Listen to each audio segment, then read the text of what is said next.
สมมุติว่ามี FC ตัวอย่างเพิ่นว่าเพิ่นอยากได้สุดนี่เนาะอยากเพิ่นอยากซื้ออยากหยังนี่ซื้อน้องก็ขายอยู่บ่ขายมีพร้อมขายอยู่เนาะสุดนี่เนาะก็พอมีคัดคนหาคนแพงที่จังขายให้เพิ่นว่าแต่นี่มันหายากเลยเขาเจ้าบ่ได้สู่ต่ำแล้วคืออายเห็นไปบางบอนด้วยว่าบางชนเผ่าเขาเจ้าแบบพวกก็เมียบ่สู่นอนนํกันน่ะเป็นแบบใดบ่เฮ็ดชุมน้องก็คือกันบ่ผัวนอนบ่นึงหรือเมียนอนบ่นึงกลางคืนเป็นนอนนำกันบ่ได้บ่นอนแบบกลางคืนมันนะบ่ได้บ่น้องเรื่องนั้นได้แต่เขาอยากนอนนำอ๋อสมมุติว่าคือน้องๆแต่งงานเพิ่นสามารถแบบนุ่งสงได้บ่คือน้องๆนุ่งเบิ่งแล้วนี่บ่ได้ใส่บ่ได้บ่คือบ่ได้เนาะเป็นหยัง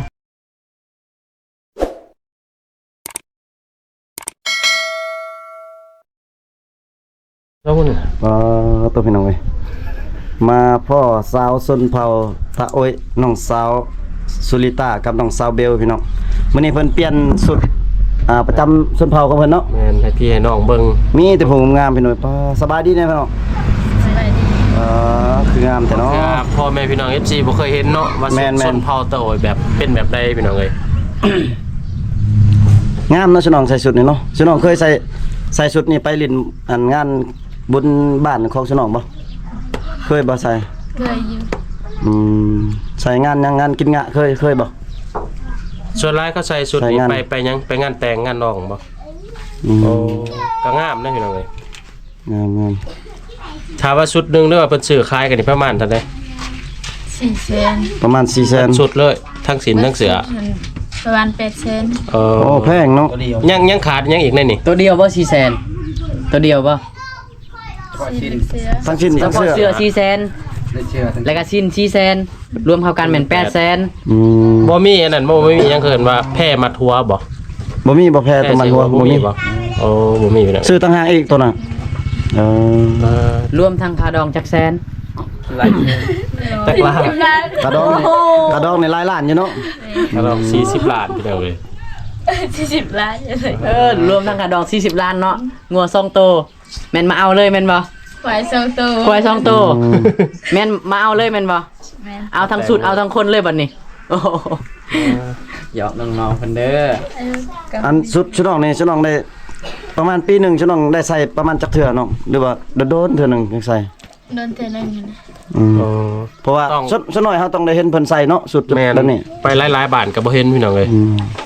มันโอกาสดีให้น้องๆเพิ่นใส่เบิ่งให้ FC ได้เบิ่งเนาะสิว่าเป็นการโปรโมทสุดทางบ้านเพิ่นหรือว่าชนเผ่าเพิ่นก็แม่นพี่น้องเอ้ยถ้าว่า FC ท่านใดอยากได้สุดหรือว่าจะได้คนก็ได้คนก็ยังโสดอยู่ที่ชน้องน่ะยังโสดไปเนาะสุดนึง800,000เนาะทั้งสูงทั้งสินทั้งเสือเนาะแม่นเรือประมาณ1,500หรือ 2,000 เนาะประมาณ 1,500 บาทพี่น้องเอ้ยสุดนึงสุดงามๆเลยชิว่าจังได๋ว้าวจนบ่ออกเลยตอนนี้เห็นแล้วบ่หมอบ่ค้างเลยเห็นผู้สาวงามดอกหมอบ่น้อมเว้าได้ติบ่น้อมสุดก็งามคนก็งามบ่น้อมนี่ข้างเลยพี่น้องเอ้ยทีมงานนำมาเจอแบบเห็นสาวโตงามเลยอายเพิ่งเข้าใจเนาะคือชุดที่น้องๆใส่นี่ส่วนลายที่หลักๆน้องใส่ก็คือเฉพาะไปงานดองแล้วก็งานกินเปิดประตูเราอยู่ในบ้านน้องๆก็จะใส่แม่นบ่แต่ว่าไปตลาดบ่เข้าเมืองน้องๆจะบ่ค่อยใส่แม่นบ่แสดงว่าดนๆเทื่อเนาะปีนึงประมาณ2เทื่อกันว่ากับคืองานเขาเจ้าเฮ็ดงานอยู่ในเมืองแบบงานใหญ่ๆนี่จะเห็นเขาใส่เนาะแม่นงานแบบงานเมืองเนาะแม่นรวมแต่ละชนเผ่าแต่ละบอนแต่ละบ้านพี่น้องเอ้ยเขาเจ้าจะใส่รวมกันงานประจำปีสุดท้ายเป็นสุดมั่งกองบ่สุดตะโอยสุดปะโกอีกอย่างต่างๆสุดชน้องนี่มีอันนั้นบ่มีบ่บอนเขาตำแบบคายเลยฮะบอนเขาคายโดยเฉพาะนะบ่มีต้องได้สร้างมันบ่ประมาณจักเดือนแล้วเนาะสุว่าเปิดสั่งเนาะสุดนึงนี่ประมาณสุดนึงประมาณจักเดือนต่ำเดือนนึงกันแล้วมาตามตลอดสุดต่ำเองเด้อพี่น้องเอ้ยประมาณเดือนนึงในสุดนึงสินกับเสือซาเนาะเพราะว่าเก็บรายละเอียดได้งามนั่นนี่เป็นลิงเป็นลายนั่นนี่คนงามมาใส่แห้งงามคูณ2คูณ3พี่น้องเอ้ยปั๊บมักซ่าวเลยแบบนี้บ่ได้งามแค่สุดเด้อฟังชัดๆเด้อพี่น้องคนก็งามสุดก็งามนะพี่น้องงามไปเบิดเลยพี่น้องโอ้ค้างเลยจักสิว่ายังคิดบ่ออกเลยนำไปเฮ็ดเชื่อเลยบ่งามพี่น้องค้างเลยเว้าบ่ได้เลยคืออันชุดน้องนี่แบบ มีเฮือนไผอัน อย่าว่าเพิ่นเพียงเด้อ เขาตำนะตำสินตำเสือไปนี่นะมีเฮือนไผเขาตำชุน้องเขาตำบ่อยู่เฮือนน้องนะ ตามเป็นเว้ย อยู่ในบ้านนี่มีบ่อยู่ในบ้านนี่เขาเจ้าตำขายนี่ มี เสื้อนี่มีบ่คนในบ้านเด็ด เขาตำเองมันอยู่บ้านนี่มีบ่ มีอยู่บางคนก็ตาม บัดชินชุน้องเนี่ยสุดชุน้องเนี่ยชุน้องเอามาใช่จ้ะ สินนี่ตำเองบ่ อาญาตำให้อ๋อ แสดงว่าเสือเนี่ยเขาเจ้าตำแพร่มาแล้วไปตัดเป็นบ่ แม่น โอ้เป็นจังไดพอดีเลยเนาะ ตัดในโต๊ะ อ๋อแบบลักษณะว่าเขาตำเป็นแพร่เป็นแพร่มาแล้วเขาตัดเป็นมาตัดเป็นคือสุดอีก แม่นตำเป็นแพร่แล้วไปตัดอันนี้นะคันชินนี่ตำยาวด้วยแล้วไปตัดนิดนึงอีก แม่นเขาจ้างเขาตัดนี่ประมาณสุดหนึงเท่าไหร่จ้างเขาตัดนี่ ได้บ่ ได้เลยแสน 100,000 200,000เนาะประมาณนั้นเนาะผู้ได้หุ่นใหญ่ๆเนี่ยก็ตัดแพงทุนน้อยๆเนี่ยตัดน้อยหนึง โหมันเปลืองเนาะเปลืองแพร่ แพร่เลยเปลืองแพร่แต่เปลืองฝ่ายเขา หาเบิ่งยากเด้อพี่น้องเด้อสาวเผาตัวใส่ชุดเต็มตัวแบบนี้ เป็นจังไดทีมงานเฮาก็มีแต่ยิ้มกับยิ้มเว้ากันจนหม้อออก ดีใจกันที่ได้เห็นน้องๆคนใส่สุด เฮา แบบ ก็ นี้เนาะ ไปไลฟ์บอลก็ยังบ่เคยเห็นนะ แม่ นั่นก็เทอมิตรพี่น้องเอ้ย เพราะว่าไปถ่ายน้องสองสาวเพิ่นก็มีแต่ถ่ายแบบใส่สุดธรรมดาเนาะ ใส่ชุดแบบทันสมัยว่าสิซะ แต่หลักๆส่วนใหญ่คือคนอยู่บ้านก็จะใส่อันผ้าทุ่งกับบ่ค่อยนุ่งเลยเนาะ แม่น เพิ่นจะนุ่งแบบกางเกงยีนแบบเด็บๆอหยังนะต่างๆตาม คาเดฟ ที่ คาเดฟส่งคาเดฟ ตามเพจตามไลน์ต่างๆเนาะคือซุมื้อนี่เนาะน้องๆเพิ่นก็จะบ่ค่อยใส่เนาะพี่น้องครับคือจังงาน FC เห็นคลิปตอนแรกๆเนาะเมื่อกี้เนาะที่เฮาถ่ายเนาะน้องๆเพิ่นจะใส่กางเกงเนาะนั่นคือแบบเวลาเพิ่นอยู่เฮือนอยู่ซ่านเนาะเป็นธรรมดาของเพิ่นแต่อันนี้น่ะอันขอให้เพิ่นน่ะใส่สุดเต็มโตเลยนะพอจากน้องๆก็เลยมาใส่สุดให้เบิ่งเหมือนพี่น้องประมาณนี้แต่ถ้าปกติเพิ่นจะใส่กางเกงขาสั้นเนาะสู้ให้ผู้บ่าวแบบขี่รถกลางทางยกล้อแล้วก็ตกคุ้มไปเลยพี่น้อง บ่น้องอยากถามว่าสุดอยู่เฮือนซุน้องนี่สุดประจำซุน้องประจำชนเผ่าซุน้องนี่มีจักโตอยู่เฮือนน้องคืออยู่เฮือนน้องมีจักโต มีจักตัว2ตัว2ชุด แสดงว่าแต่ละเฮือนนี่ต้องมีเบิดบ่สุดประจำชนเผ่าซุน้องต้องมีเบิดบ่ ก็มีอยู่บาง มี ค เบิด น เนาะ ก็บ่มี อ๋อ โอ้มันยากเลยเนี่ยนี่มันต่ำกันยาก แม่นๆแสดงว่า ซื้อกับแพงพี่น้องเอ้ย แสดงว่าผู้มีผู้บ่มีคือกันเนาะ ลักษณะมี2แบบด้วยนี่เด้แบบแขนยาวกับแขนสั้นเนาะ แค่แนวก็มีบ่ แขนกับกล้ามมีบ่แขนแบบแขนสั้นๆกว่านั้นอีกมีบ่แบบคือน้องนุ่งสั้นก็น้องนุ่งน่ะ มี มีคือกันอ๋อเพิ่นแสดงมี3แบบคนนั้นเด้ สีเขียวๆเนาะคือตัวน้องใส่ เอาใส่แบบนั้น อ๋อ ถ้าว่าชุดผู้ชายได้แบบใดชุดผู้ชายแบบเดียวกันบ่ ใส่กับแบบเดียวเนาะ สีเดียว เดียวกันเนาะ อ่า แต่ว่าผู้ชายใส่ก็เป็นผู้ชายเนาะผู้หญิงใส่ก็เป็นผู้หญิงเนาะมันต่างกันตรงนั้นเฉยๆเนาะ สุด เดี๋ยว เผาเตา ดำ พี่ เด้ น้อง ดำบ่ไปได้ โอ้เบาด มันเด้ ำผู้สาวบ้านเพิ่นงามบ่บอกบ่เซ็ตบอกกันเลยเนาะเบาดำนี่โอ้บ่ได้แล รักเสื่อมดีกว่า เสื่องอีกรักเสื่องอีกนี่ค่อยก็มาหาคุดจนพ่อเออ ไปหลายบาทก็บ่เห็นนะ ไปหลายบาทบ่ค่อยเห็น ยังบ่เห็นแต่ชุดมังกรเนาะ แม่เมื่อหน้า สุดโต่อยนี่ เมื่อหน้าไปเมื่อหน้าสิให้ใส่สุดชนเผ่ามังกรให้ มื้อหน้าต้อง FC จัด ทุกคน แหละพี่น้องเอ้ยให้ FC พ่อแม่พี่น้องเบิ่งเฮาก็เห็น เพราะว่าครั้งแรก ด้วยกัน เนาะเฮาได้มาเห็น แม่นเนาะคือชุดที่น้องใส่นี่เป็นชุดของน้องเองเลยบ่หรือว่าเป็นชุดของแม่น้องบ่ ระยะ ของอาญา ชุดอายะ อืม อายะนี่ก็คือหยังวะ ไม่เท่า ไม่เท่าบ่ ไม่เท่า เป็นชุดของไม่เท่า แต่ว่าเฉพาะของน้องเลยบ่มีแม่นบ่อันนี้ก็คือเอาของอายะมาใส่ให้เขาเจ้าเบิ่งเนาะ เจ้าตํให้ลูกให้หล้านบางเทื่อนะ แน่นแต่อายะก็บ่ค่อยใส่ดอกคิดว่าจะให้ลูกให้หลานใส่เนาะ กันสิอ้ายยืมเมื่อใส่ประมาณเดือนหนึงนี่ได้บ่ มันเปื้อนแล้วมาส่งขึ้น มันเปื้อนมันขาดแล้วจะมาส่งคืนพี่น้องเอ้ย ถ้าว่าบ่คือน้องๆบัตรชุดแต่งงานเนี่ยเขานุ่งแบบนี้บ่ชุดแต่งงานชุดนุ่งแบบใดเวลาแต่งงานน่ะเขาพักควันน่ะ สุดดอง ชุดแต่งน้อง คิดว่าใส่สุดประจำตัวนี้เนาะบ่ได้ใส่เนาะ แต่ว่าคิดว่า อืม เพราะว่าคิดว่ามันเปลี่ยนไปตามสมัยเนาะ แม่ แต่ถ้าปกติแล้วถ้าแต่งงานแล้วเออ ต้องใส่ตัวนี้คัด ชุ ได้ ดประ งามเลย จำส้นเผาไผมันเนาะ อืม เพิ่นใช้เย็น คิดว่าตะกี้นะเขาน่าจะใส่ชุดประจำชนเผ่าของเขาเนาะแต่ว่าซุมื้อนี่มันเปลี่ยนไปยุคตามสมัยก็เลยมาเปลี่ยนใส่เป็นชุดลาวเวลา แม่นๆๆ เวลาแต่งดองอีหยังเนาะอ๋อแต่ก่อนนี่คิดว่ารุ่นพ่อรุ่นแม่นะต้องใส่ชุดอันชนเผ่านี่แหละคิดว่าเนาะ แม่นๆเขาเจะต้องใส่กันแล้วเป็นชุดประจำบ้านประจำชนเผ่าด้วยเลย แต่แล้วก็คาดองก็คิดว่าน่าจะบ่แพงดอกเนาะแต่ก่อนเอาไก่ตัวหนึงก็ได้เป็นผัวเป็นเมียกันแล้วเนาะแต่ว่าซุมื้อนี้ เดี๋ยวนี้นี่แพงขึ้นนะเดี๋ยวนี้ แพงขึ้นเพิ่นว่าเงิน40ล้านควาย4โตวพี่น้องเอาเรื่อง ทำอีกต่างหาก แถว1 บาท ค่ำก็มีเนาะปลาค่ำก็เริ่มมีแล้วพี่น้องเอ้ย ข้ามบาทหนึงว่ะ เดี๋ยวหอดมืออายพ่อค้า เงิน เลย 30ล้าน บ่ถ้าสมมุติว่ามีคนกล้าแต่งกล้าเอาบ่นี่40ล้านว้าวแท้เลยนี่ กะเอา โอ้ มียังมีเงิน40ล้านครับมียังอีกขีดชุด ควาย น้อง 4 นะ โตวแม่นดิ แม่น ควาย4ตัวผม ไก่20โตว ตัวพี่น้อง ห เอ้ย มู10โตวมีได้ FC กล้าแต่งนี่มีได้ หมูนี่แหละถ้าเพิ่นให้เงินสมมุติว่า50ล้าน60ล้านนี่แล้วเลยนี่ได้บ่ เพิ่นให้เงินแล้วไปซื้อเองมันยัง ให้เป็นเงินเล ให้ ย ไปซื้อเองได้เนาะ พี่น้องเอ้ยก็คักอยู่ปานนั้นเนาะ พี่น้องเด้อ ถ้ ตัวอย่างว่า พิ่นให้ เอาเงินให้เอาเงินสดให้แล้วก็ไปซื้อเอง ให้ ก็ เงิน สบาย 100,000 บาทแล้วเลยพี่น้องเอ้ย พี่น้องเอ้ย จบงานพอ รอเด้อรอน้องให้ชื่อน้อง2คนรออ้ายถึกเลขประมาณ 2-3 มื้อนี่แหละอ้ายสิมาจัดเลย เคยเป็นอยังไง พี่น้องเอ้ย พี่น้องเพิ่นอันนี้ก็ เป็นตะคริวแล้วมาแล้ว เจ็บแหละ เจ็ดกะแรงเป็นอยัง อืม ชุดปิด เกิดตัวว่า ยิ้มหวานเลยเนาะ บ่คือไอ้ถามเนี่ยเวลาซุมน้องแบบแต่งงานได้เอาผัวไปต้องได้ใส่ชุดแบบนี้ หัว บ่ ดำหัว อยู่ บั เฮือน นอยู่ เดียว ซ่า กันจิ๊บใช่ไหม ใส่อยู่ ต้องได้ใส่เนาะ ร้านเองวะโอ้ย แสดงว่าแต่งงานไปต้องได้ใส่ชุดประจำบ้านพี่น้องหรือประจำชนเผ่าถ้าว่าไปงานนี่ต้องได้ใส่นี่แบบนี้ตลอดเนาะถ้าไปงานแต่งงานหยังเนาะ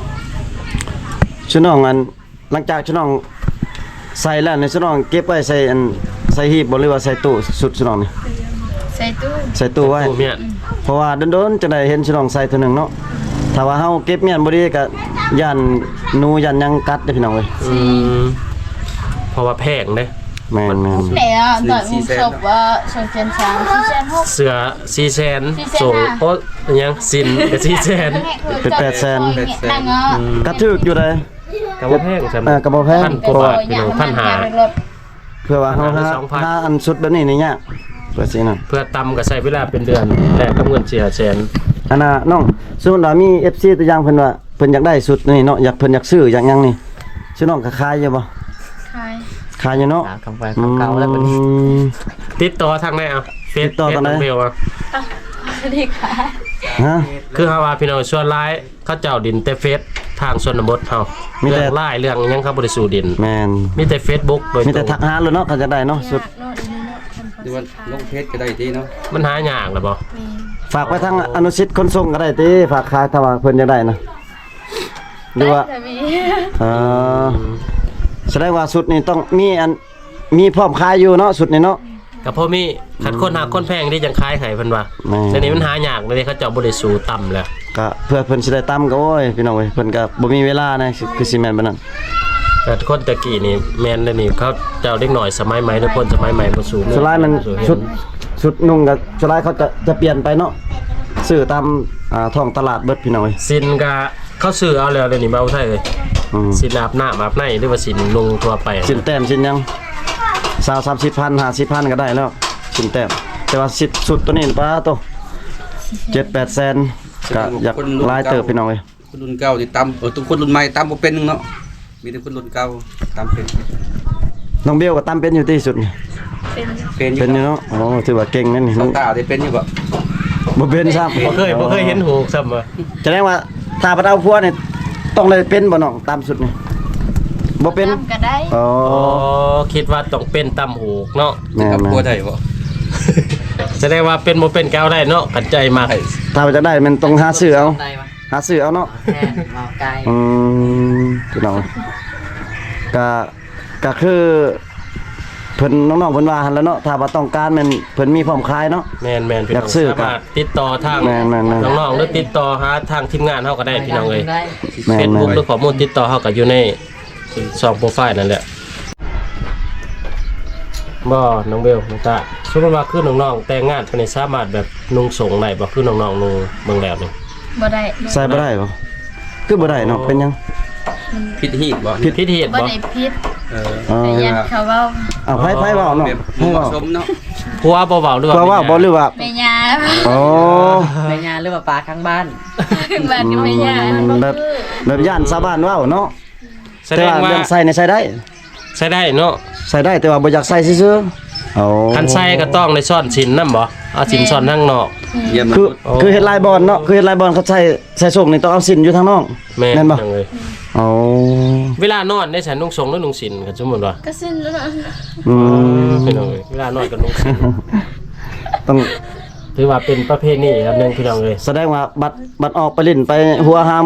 หมู่หาคู่หันบ่ได้ แม่นต้องได้นุ่งสินไป สมพ่อเนาะแบบแต่ละเขตแต่ละบอนเขาจะเป็นวัยรุ่นเนี่ยเขามักนุ่งสง บ้านนั้นได้ซะน้อง เนาะ อยากถามแม่ว่าเรื่องแต่งหน้าได้ซะแต่งหน้าแต่งตานี่ได้บ่ ได้บางคนแต่ง เอาก็ทางนี้ว่าบ่ได้ทางนี้ว่าได้เฮ็ดได้นี่ บางคนก็ได้บางคนก็บ่ได้ โอ้ขึ้นกับบุคคลเองเนาะ อีกต่างครอบครัวบุคคล อืม ขึ้นกับผัวเนาะว่าไงซะเนาะ ขึ้นกับผัวเพิ่นให้แล้วก็แต่งเนาะพี่น้องเอ้ย กัดบางครอบครัวผัวให้แต่งก็ถือว่าแต่งหน้าได้ แต่งธร บาง รม คน ดา ก็แต่งบ่ได้เนาะ ถ้าแต่งแบบซ้ำซุมน้องแต่งนี่ได้บ่ ได้อีก ได้เนาะโอ้แต่งซ้ำนี่ก็งามแล้วซ้ำนี่เนาะ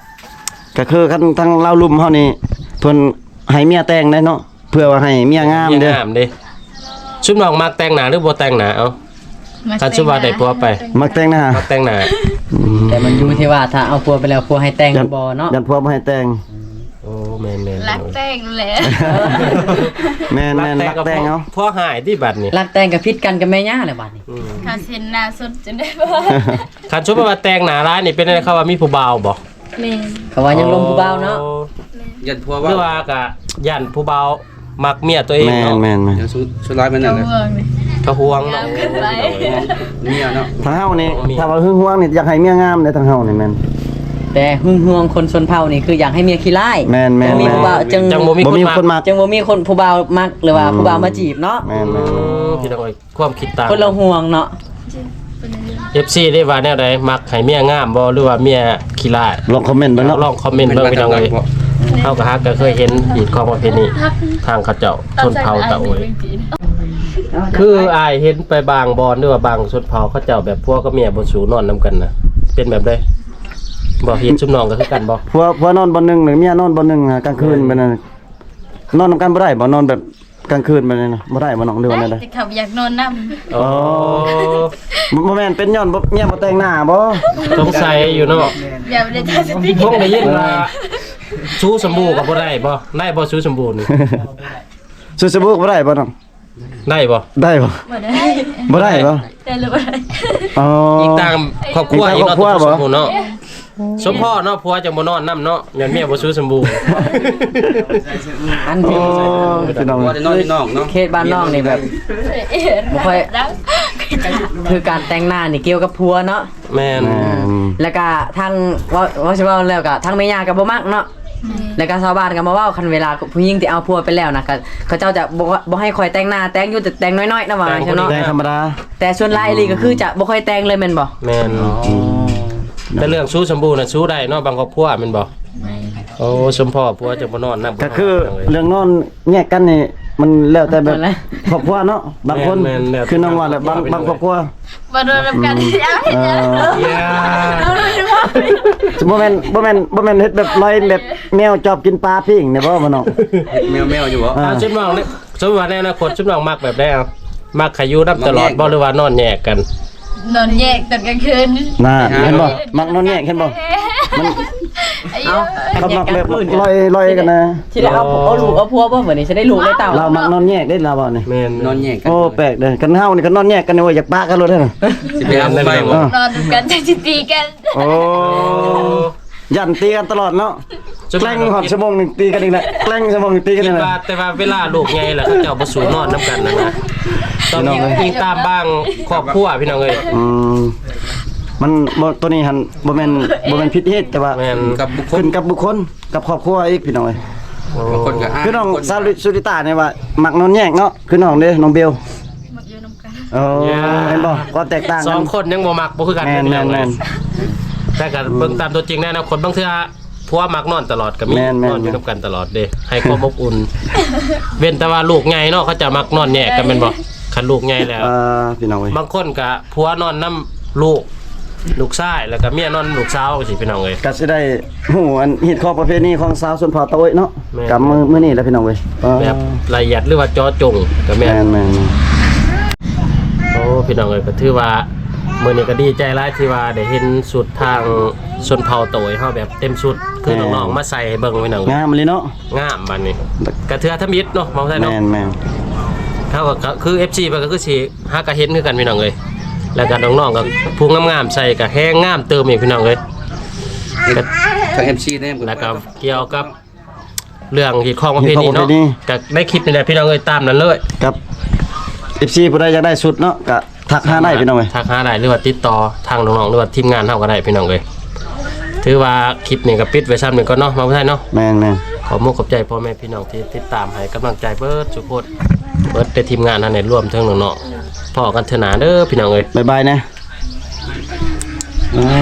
งามเลยพี่น้องเว้ย